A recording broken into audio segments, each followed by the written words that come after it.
Japón, 1945, un imperio derrotado. Sin embargo, al mismo tiempo que sus dirigentes se rendían a bordo del acorazado USS Missouri, una unidad de élite de la inteligencia norteamericana conocida como la TAI buscaba armas secretas en suelo nipón antes de que fueran destruidas. Lo que la TAI encontró podría haber ayudado a Japón a evitar su derrota en caso de haber estado preparado. Se trataba de una flota aérea secreta de aviones de reacción y cohete, de la más moderna tecnología. Partirían desde cientos de bases ocultas para la que hubiera sido la batalla decisiva del Pacífico, quizá el golpe maestro de los japoneses. Esta es la historia de aquellos aviones secretos japoneses, unos prototipos que podrían haber convertido la derrota en victoria. Aviones japoneses de la Segunda Guerra Mundial. Finales de 1941. Un torbellino barre el Pacífico. Cazas y bombarderos aliados son destruidos en un ataque que viene del cielo. Desde Pearl Harbor hasta las Filipinas, los aviones aliados son fácilmente barridos por aviones japoneses mucho más avanzados. Sorprendidos, los aliados apenas pueden dar crédito a los hechos.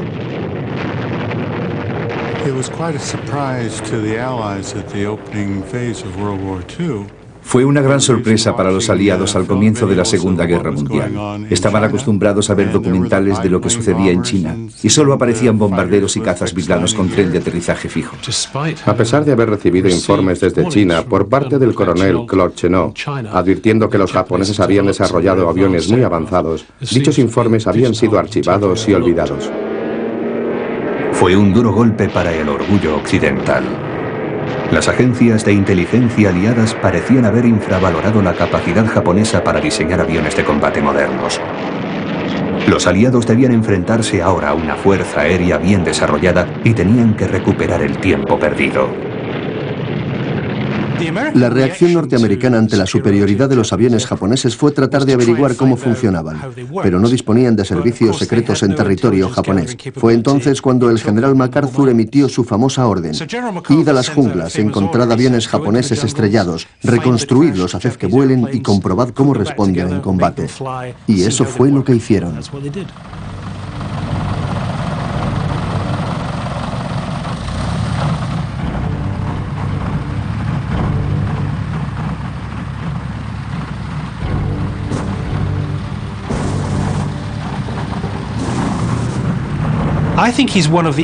Creo que es uno de esos héroes desconocidos de la Segunda Guerra Mundial.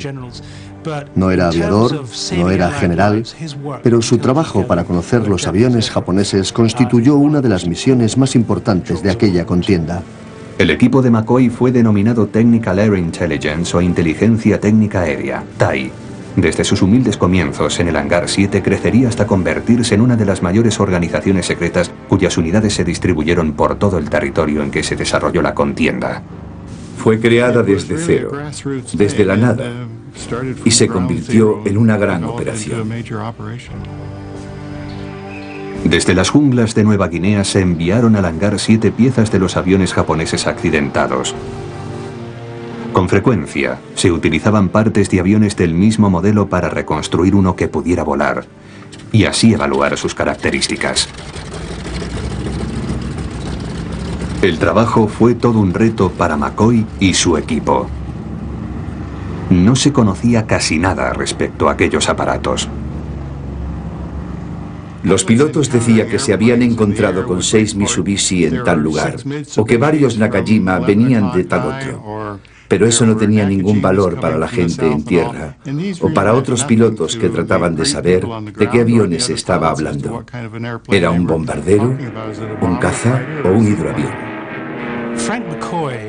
Frank McCoy y uno de sus oficiales más jóvenes, Francis Williams, tuvieron una buena idea para denominar a los aviones japoneses, cuyos nombres eran muy complicados. Decidieron llamar a los cazas japoneses con nombres masculinos y a los bombarderos con nombres femeninos. Las personas que bautizaron a los aviones decían que los nombres no tenían nada que ver con ninguna persona o cosa, pero no siempre fue cierto. Por ejemplo, el bombardero Betty. He investigado un poco y resulta que el nombre lo propuso un sargento que trabajaba en la sección. Conocía a una enfermera de Pensilvania que se llamaba Betty. Como el bombardero tenía unas cúpulas redondas muy abultadas, le recordaban cierta parte de la anatomía de la joven de Pensilvania. Y por eso le puso ese nombre. Pero en 1942, con un ejército aliado en retirada de la zona del Pacífico, resultaba muy difícil conseguir aviones japoneses derribados. El gran problema era cuánto iba a durar la guerra. Los Estados Unidos se dieron cuenta de que los japoneses estaban dispuestos a luchar hasta la muerte, que no se rendirían. Para conquistar una isla habría que matar literalmente hasta el último japonés. La TAI comenzó a entrenar a los mejores oficiales de inteligencia para que buscaran en la jungla durante los combates y recogieran toda la información de los aviones derribados. Fue una de las misiones de inteligencia más peligrosas de la guerra. Pero a pesar de los esfuerzos, los aliados seguían sin información de los aviones y de cuáles eran sus características. A mediados de 1942, la TAI tuvo un golpe de suerte. En julio, un solitario Catalina, un hidro, estaba de patrulla sobre las islas Aleutianas. De repente, el observador pudo divisar un avión accidentado, y no era americano.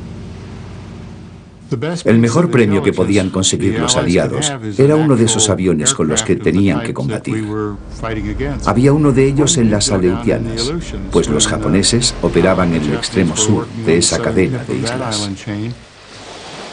Se trataba de un avión que hasta entonces solo había sido conocido por su nombre, el legendario caza Zero. El piloto de aquel Zero era un joven oficial muy inexperto. Cuando trató de aterrizar dio una vuelta de campana y se partió el cuello, así que se encontraron con un Zero nuevo, casi intacto, con el piloto muerto. De esta manera los aliados pudieron conocer cómo era el avión. Fue un golpe de suerte increíble. La TAI tenía ahora trabajo. Se recuperó enseguida el avión, fue examinado intensivamente y se le puso en vuelo. Voló con los aliados por primera vez en otoño de 1942. La recuperación del Zero de las Aleutianas permitió a la TAI conocer sus secretos. Aprendieron cuáles eran sus puntos fuertes y sus puntos débiles, en particular que el Zero no disponía de depósitos de combustible autosellantes. Si era alcanzado, ardía como una antorcha. Esta información permitió que se desarrollaran las tácticas adecuadas para combatir a los aviones japoneses, tratando así de sacar provecho a sus limitaciones. Por primera vez, la TAI tenía una idea clara del alcance de la técnica japonesa. La información extraída ayudó a los constructores aeronáuticos aliados a diseñar aviones que derrotarían al Zero. El resultado directo fue el Grumman Hellcat. Al Hellcat se le acreditó haber derribado 4.947 aviones del total de 6.477 destruidos por los pilotos de portaaviones norteamericanos. Pero en 1944, la TAI se enfrentaba a otro grave problema. Los vuelos de reconocimiento sobre Alemania mostraron unas extrañas quemaduras en las pistas de vuelo, lo cual era prueba de la presencia de aviones de reacción que fácilmente podían dejar anticuados a los cazas aliados. El descubrimiento inquietó al alto mando aliado. ¿Dispondrían los japoneses de la misma tecnología? Se enviaron aviones de reconocimiento a Japón para que trataran de averiguarlo. El resultado revelaría uno de los mayores errores de apreciación de toda la guerra.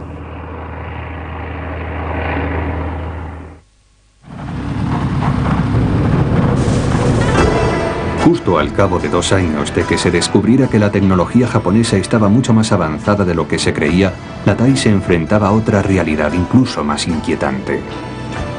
Sin que fuera conocido por los aliados, los japoneses habían empezado a desarrollar sus propios reactores. Hasta que terminó la Segunda Guerra Mundial en el Pacífico, los aliados no supieron que los japoneses estaban preparados para crear aviones de reacción. Fue una gran sorpresa. El primer caza-reactor del mundo, el alemán Heinkel 280, voló en 1941 a los pocos meses del desastre de Pearl Harbor. Los japoneses demostraron entonces su gran entusiasmo por los nuevos reactores. Para ellos, los cazas de reacción eran la clave para la defensa de su nación contra el nuevo bombardero norteamericano, el B-29. Pero Japón necesitaba ayuda, y en 1944 la consiguió de la Alemania nazi. Alemania ejercía una gran influencia técnica sobre Japón, en particular en lo referente a aviones de reacción. Naturalmente, había japoneses que trabajaban en Alemania para su país. En 1944 fue firmado un acuerdo mediante el cual Alemania compartiría su tecnología con Japón. Los agregados japoneses fueron informados de los avances en materia de aviones de reacción, concretamente el Messerschmitt 262, también conocido como ME-262.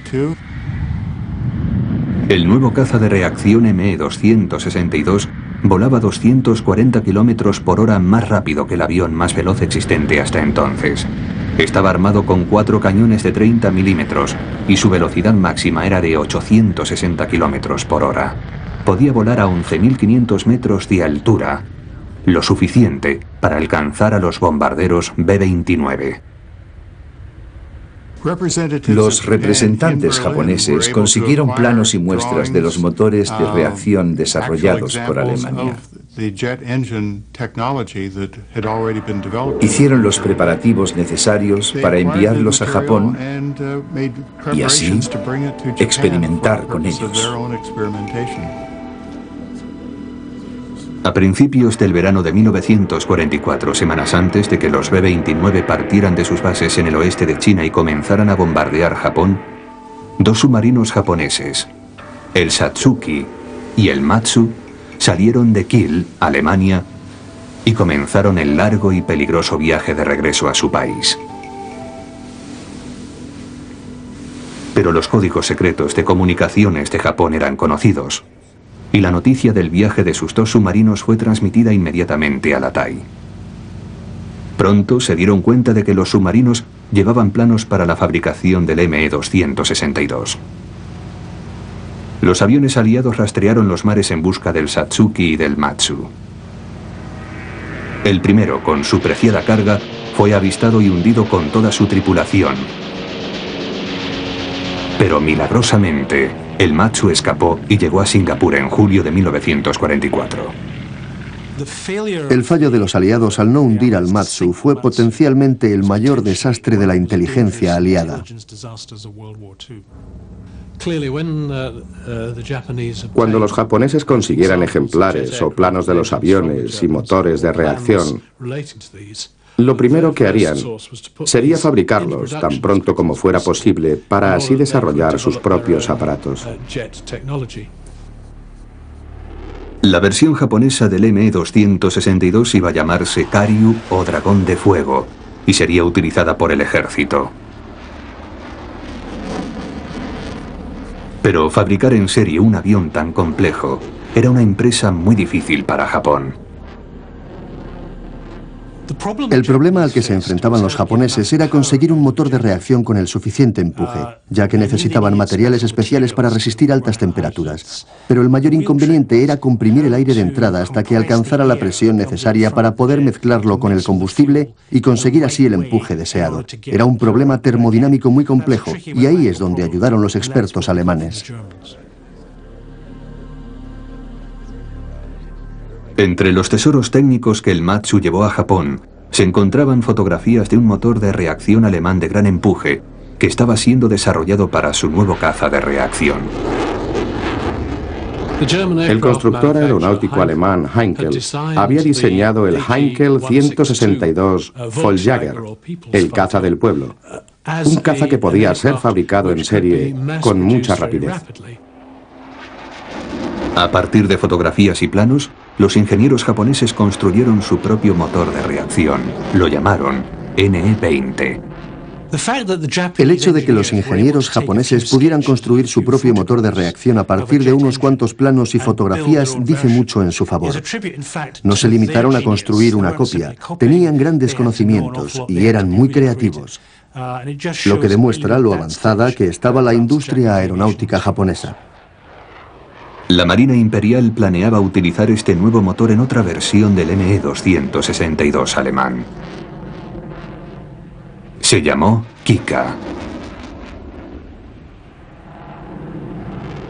El primer Kika voló el 7 de agosto de 1945 sobre la bahía de Tokio, 8 días antes de que terminara la guerra. Aunque su motor de reacción era más pequeño y desarrollaba menos empuje que el alemán, el Kika también era más pequeño como avión, más ligero. De esta forma, con dos reactores, el cazabombardero tendría unas características de vuelo similares al ME-262. Hubiera supuesto una gran sorpresa para los cazas aliados. Pero los japoneses no solamente trabajaban en secreto en los reactores. A continuación veremos cómo Japón desarrolló otra aeronave que estaba a años luz de su tiempo. El primer autogiro de combate.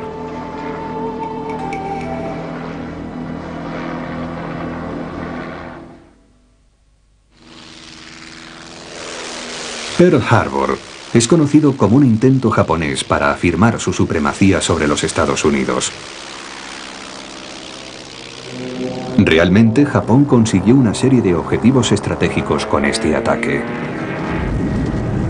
Su éxito debía consistir en asegurarse el abastecimiento de un recurso vital, el petróleo. El ataque a Pearl Harbor se debió en parte a su deseo de mantener a raya la Marina norteamericana mientras se apoderaban de los recursos de la Indonesia holandesa. El petróleo era fundamental para la estrategia de Japón en el Pacífico. El embargo americano del petróleo fue la causa real de que comenzara la guerra en 1941. Era una materia prima necesaria para el esfuerzo bélico japonés. Para impedir que los holandeses incendiaran los pozos de petróleo, los japoneses se adelantaron y los capturaron en un atrevido asalto por medio de paracaidistas, cuyos oficiales habían sido entrenados en Alemania. El golpe llevó a los japoneses hasta las costas de Australia y les dio el control de la mayor parte del Pacífico. Las fuerzas americanas prepararon un contraataque inmediatamente. Una guerra submarina sin restricciones privaría a Japón de sus nuevos recursos petrolíferos antes de que las grandes formaciones de B-29 dieran el devastador golpe final. La exitosa campaña submarina norteamericana bloqueó con efectividad al archipiélago japonés, privándolo de alimentos, materias primas y, sobre todo, de petróleo. Las fuerzas americanas empezaron a combatir en el Pacífico, barriendo a la marina mercante japonesa. Cuando sus islas comenzaron a padecer escasez de combustible, los diseñadores japoneses empezaron a pensar en la forma de combatir a los submarinos norteamericanos. El resultado fue uno de los diseños aeronáuticos más avanzados de la Segunda Guerra Mundial.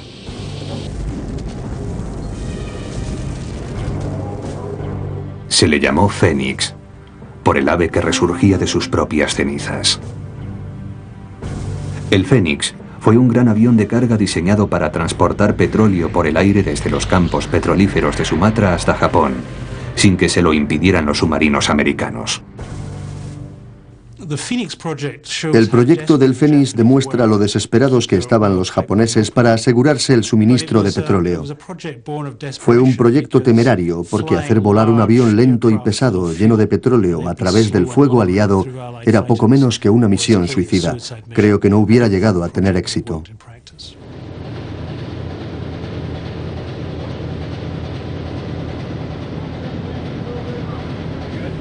Aguas costeras de Japón.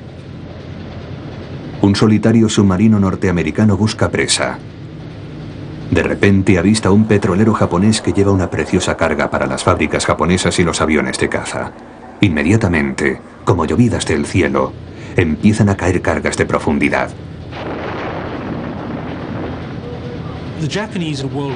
Realmente los japoneses fueron los primeros en emplear autogiros en combate durante la Segunda Guerra Mundial. Los utilizaron para dos misiones, como apoyo a la artillería y para la guerra antisubmarina. La primera aeronave de despegue vertical, el autogiro, fue diseñada por el ingeniero español Juan de la Cierva y voló por primera vez en 1923. La prensa la llamó el molino volador. El autogiro parecía un avión, pero volaba como un helicóptero. El autogiro era una forma primitiva de helicóptero. Un primer paso al helicóptero que conocemos en la actualidad. Los japoneses estaban siempre dispuestos a aprovechar todas las novedades que aparecían. En los años 30, el autogiro fue esa novedad. Adquirieron dos autogiros Kellett en los Estados Unidos. Los llevaron a Japón y evaluaron qué podían hacer con ellos. Los militares se dieron cuenta enseguida de que podían servir como herramienta para la observación, pues tenían escasa velocidad, pero podían aterrizar en muy poco espacio.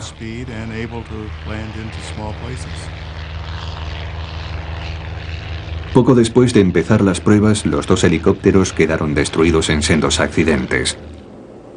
Pero el ejército envió los restos a la compañía de ingeniería Kayaba con órdenes de que desarrollara otros autogiros mejores. Cuando la compañía Kayaba reconstruyó los autogiros Kellett, tuvieron una brillante idea. Se dieron cuenta de que sus limitaciones bélicas se debían a su motor de escasa potencia. Así que emplearon esta vez un motor alemán más potente, y así se encontraron con una nueva arma de guerra. Al darse cuenta del potencial bélico del autogiro, el ejército ordenó su producción y compró 98 ejemplares. Los utilizaron en misiones de observación para la artillería. El primer autogiro japonés, el KA-1, voló 6 meses antes del ataque a Pearl Harbor. A pesar de su uso intensivo en las Filipinas, pasó desapercibido para la TAI. Por eso no recibió nunca un nombre en código. Cuando Japón empezaba a ver peligrar su victoria, le atribuiría una extraña misión al KA-1. Aunque parezca raro, la Armada japonesa tenía sus propios portaaviones independientemente de la Marina. Con frecuencia durante la Segunda Guerra Mundial, la Marina y la Armada no se ponían de acuerdo y duplicaban sus recursos, sencillamente porque les resultaba difícil cooperar. El ejército japonés convirtió unos cuantos barcos de transporte en portaaviones ligeros, poniéndoles una pequeña pista sobre la superestructura. Conforme se acercaba la derrota, esos portaaviones fueron transferidos a operaciones antisubmarinas con la esperanza de proteger los suministros de petróleo. En abril de 1944, el portaaviones Akitsumaru se encargó de transportar a los KA-1, provistos estos con cargas de profundidad.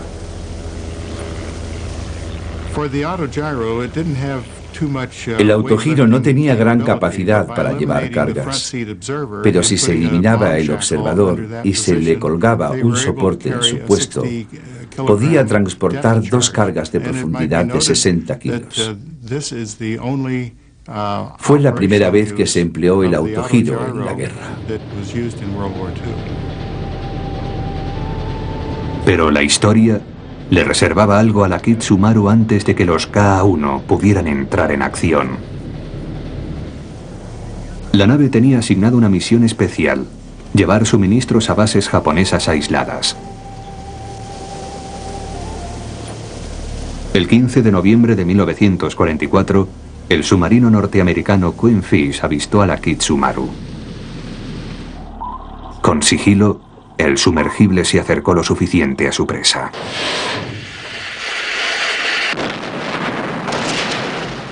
El hundimiento de la Kitsumaru puso fin al atrevido experimento antisubmarino del ejército nipón.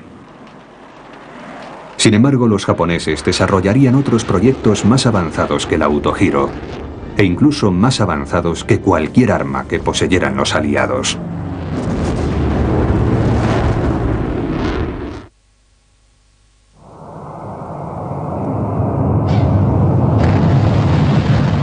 ...24 de enero de 1990...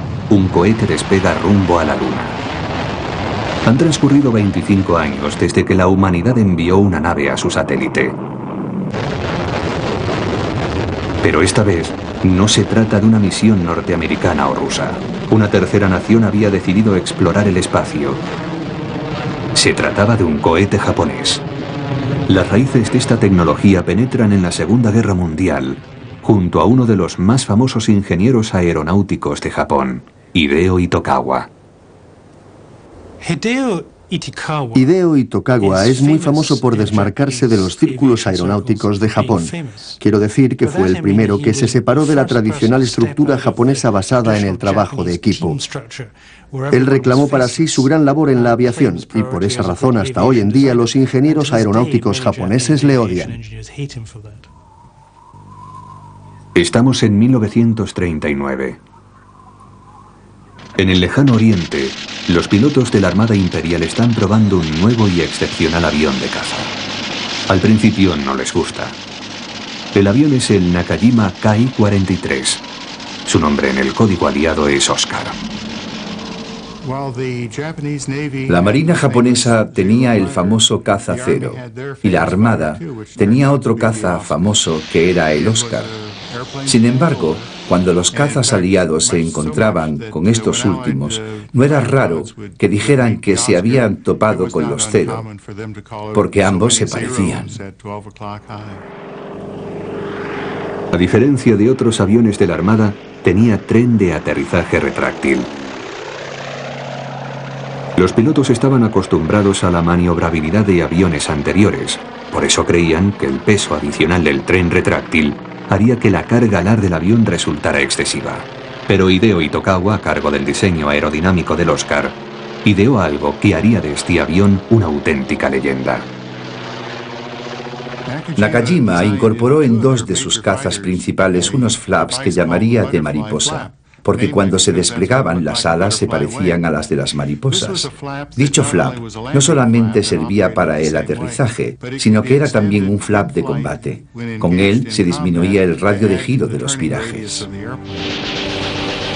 En los futuros combates, el diseño de Hideo Itokawa daría sus frutos.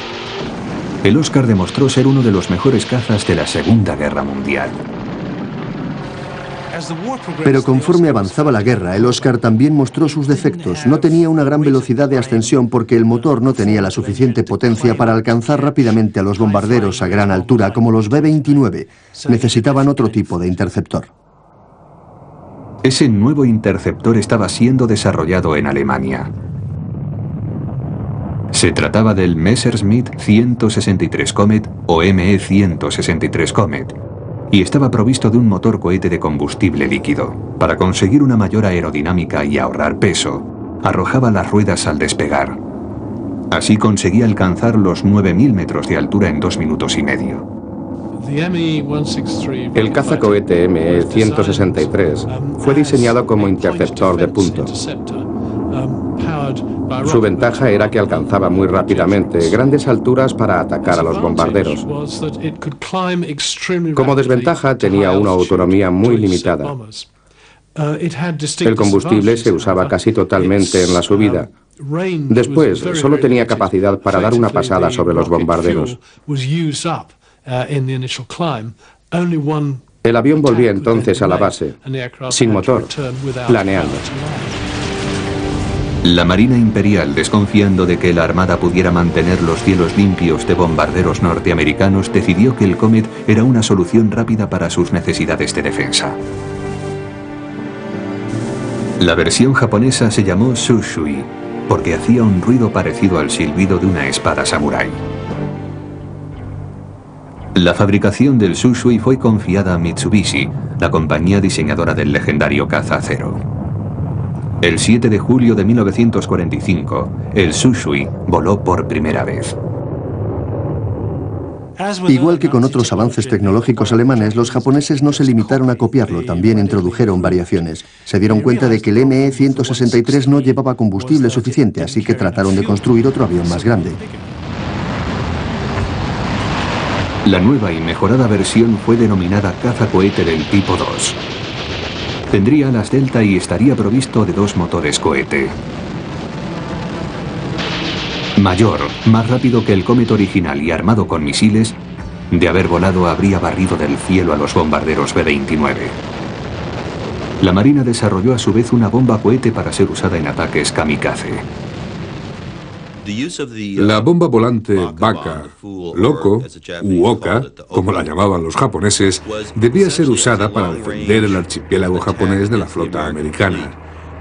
Para llegar al teatro de operaciones, debía ser transportada por un bombardero Betty. Luego se lanzaría en un ataque suicida. Pero los bombarderos resultaban derribados antes de acercarse al punto de lanzamiento. Por esta razón, la Marina japonesa planeó construir un bombardero de reacción que sustituyera a los Betty. El R-2Y, Keiyun o Nube Hermosa, no recibió nunca un nombre aliado codificado. Y esto es porque, sencillamente, no se conoció su existencia. El primer prototipo del R-2Y fue terminado en abril de 1945. Como sus motores de reacción no estaban listos, voló con un motor de émbolo corriente. La versión final hubiera tenido 2 motores de reacción bajo las alas. Su velocidad habría alcanzado los 800 km por hora a más de 10.000 metros de altura. Hubiera sido imposible interceptarlo. Hay que recordar que la TAI no sabía nada de la nueva generación de aviones japoneses como el R-2Y. Volvieron a cometer el mismo error de 1941. Debieron pensar que como habían detenido el flujo de tecnología alemana hacia Japón, los japoneses no podían desarrollar la suya propia. Lo cierto es que iban a dar otra sorpresa. ¿Cuánto hubiera costado esa sorpresa? Imaginemos por un momento que los aliados hubieran tratado de invadir el archipiélago japonés. Estamos en la primavera de 1946. Una flota americana y británica se aproxima a las costas del archipiélago. Los Corsair de la Marina norteamericana vigilan el cielo. De repente, un superportaaviones japonés lanza un ataque con aviones de reacción contra la flota invasora. Los aviones japoneses procedentes de las islas hubieran aprovechado las interferencias que produce el suelo. El radar americano no habría podido descubrirlos. La primera vez que fueran detectados sería por un vigía provisto de gemelos. Y eso hubiera sido un gran desastre para la flota americana. Volando demasiado rápido para los cazas y la artillería antiaérea, los R-2Y habrían atacado con torpedos o con misiles guiados tierra-aire. Los portaaviones aliados habrían quedado reducidos a pecios humeantes. Oleadas de Kikas atacarían a la aviación mientras los R-2Y, partiendo de refugios ocultos en montañas, habrían atacado a los transportes de tropas. Los aviones nipones alcanzarían los objetivos en muy poco tiempo. Habrían atacado primero los barcos más vulnerables, los transportes de tropas, los barcos hospital y los transportes de municiones.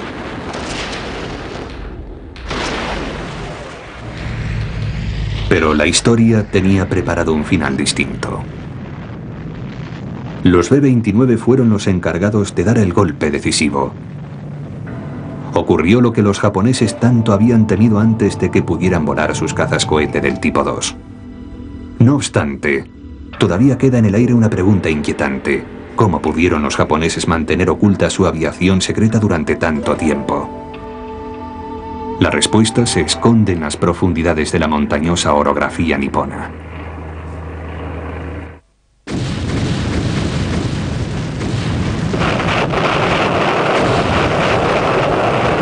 9 de agosto de 1945.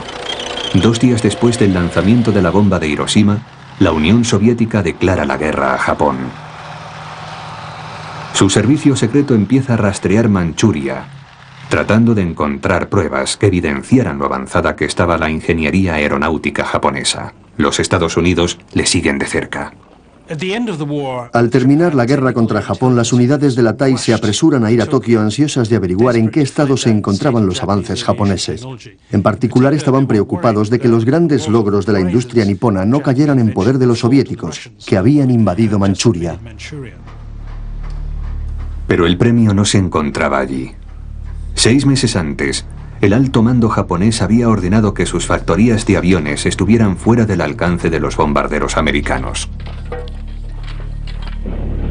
El terreno montañoso les brindaba una magnífica oportunidad para esconderlas. Las minas abandonadas y los túneles ferroviarios fueron convertidos en fábricas. Un ejército de mineros cavó túneles nuevos en las laderas volcánicas.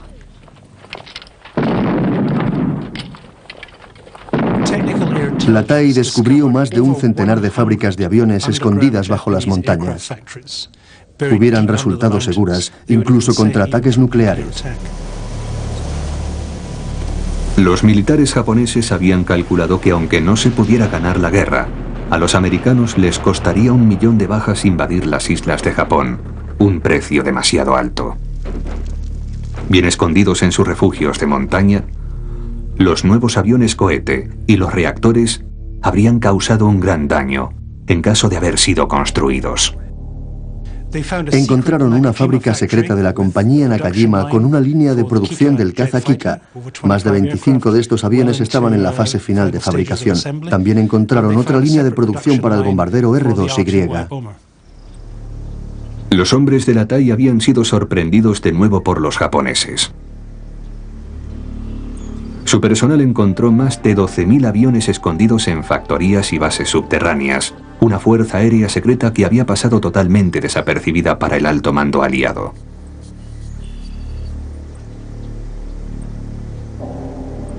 Muchos de esos aviones avanzados fueron llevados a los Estados Unidos. Sus secretos fueron incorporados a los aviones y cohetes americanos de la posguerra.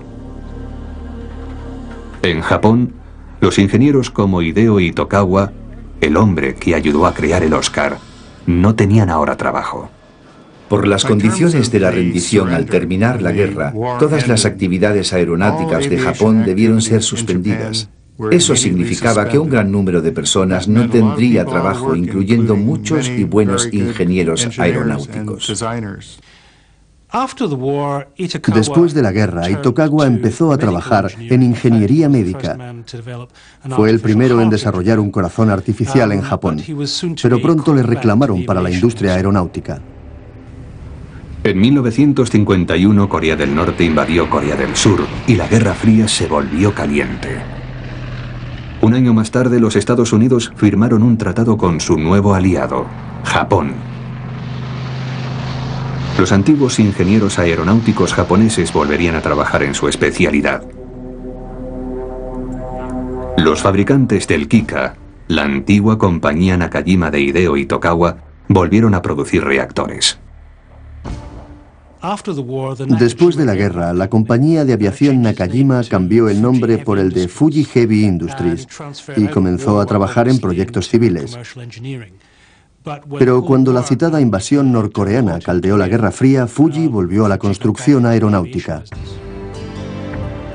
Nakajima Fuji construyó su primer reactor militar de posguerra en 1958. Se llamó T-1. La ingeniería aeronáutica japonesa de posguerra reapareció disfrazada con aviones americanos. Fueron construidos con licencia estadounidense. Entre ellos estaba el F-86 Sabre, que fue utilizado por su fuerza aérea. También Kawasaki construyó el Lockheed P-2 para la Marina japonesa. Más tarde se fabricaron aviones como el Starfighter. Pero hubo un hombre que rehusó volver al diseño de aviones, Hideo Itokawa. En 1953, Itokawa fue a los Estados Unidos en viaje de investigación. En aquel tiempo todavía trabajaba en ingeniería médica, pero cuando llegó a América, descubrió algo en lo que nunca había pensado: el programa espacial americano.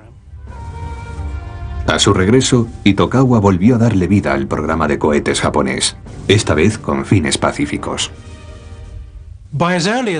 Ya en 1954, Itokawa había probado sus primeros cohetes. Alcanzaron una altura de 100 kilómetros. Con este éxito, Itokawa fue conocido en Japón como el padre del cohete. Japón puso en órbita su primer cohete el 11 de febrero de 1970, siendo la cuarta nación que salía al espacio después de Rusia, Estados Unidos y Francia. La Guerra Fría consiguió convertir en amigos a los antiguos enemigos. También cambió la suerte de Frank T. McCoy, de la TAI, que siguió prestando servicios en la Fuerza Aérea.